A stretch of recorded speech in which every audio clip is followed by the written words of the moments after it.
Hey guys, Kurt from Time Machine Transport, just in Moriarty, New Mexico, getting PM done on the equipment. So anyways, so I was just kind of browsing and just want to say hi to everybody.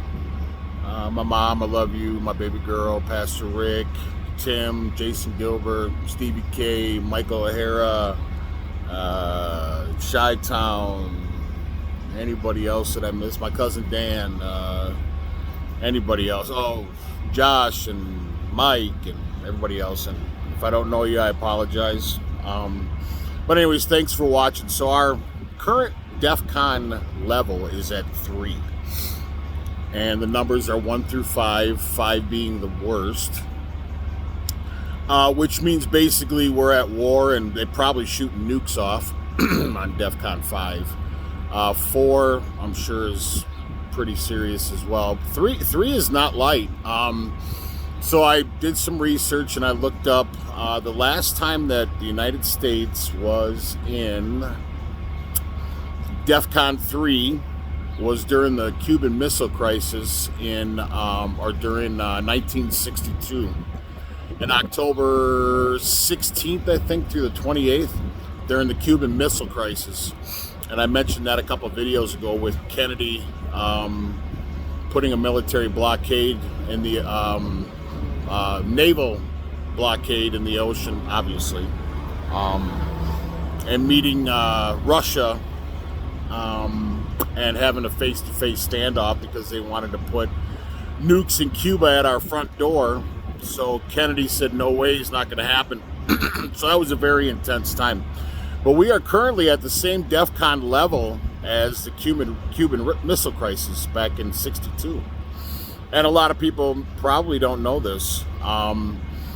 So it's something to take seriously. I mean, I wouldn't go and run off into a bunker or anything, but just be very, very aware of the things that are happening with Russia and China and so I don't know. We're they're obviously not talking about this on lamestream media, but just look it up.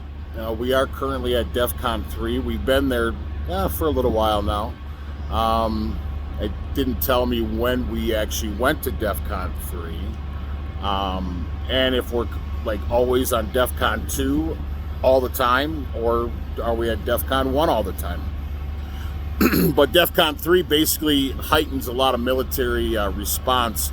So I'm sure a lot of the people on quick reactionary bases and posts, people don't know this either. Well, unless you're you are in the military. Navy and Air Force call their places or their locations. They call them bases.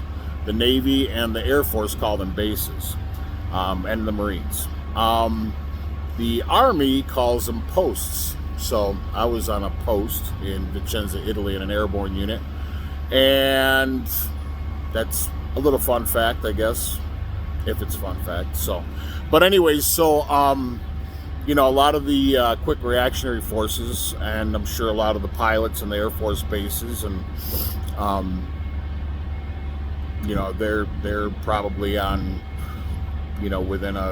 they probably can't travel outside of a certain area. I know when we went to Iraq and stuff like that, we couldn't leave we had a secured post. So in the military, you can have an open post or a closed post. We were on a closed post, so which means civilians can't just drive through. Like when you go down big posts like Fort Benning, Georgia, stuff like that, where they have a large area, you can drive through it and not being questioned. But on a military or a naval or an Air Force base, if you have a closed post, obviously you can't just drive through. So you have to have authorization. So anyways, little fun fact. But yeah, we are currently on DEFCON 3 and have been there for a little while. So just have some extra food and water. I'm heading to Minnesota. had a little problem. Well, I wouldn't really, it was kind of a problem. I was blowing white smoke out of my truck. So anyways, they're looking at it right now. Hopefully it's nothing serious, but I'm getting a PM and stuff like that too. And probably just a dirty fuel filter. So anyways, just wanted to give you guys an update where I am and what's going on and where we're at DEFCON wise. So please like and subscribe to the channel. Ciao.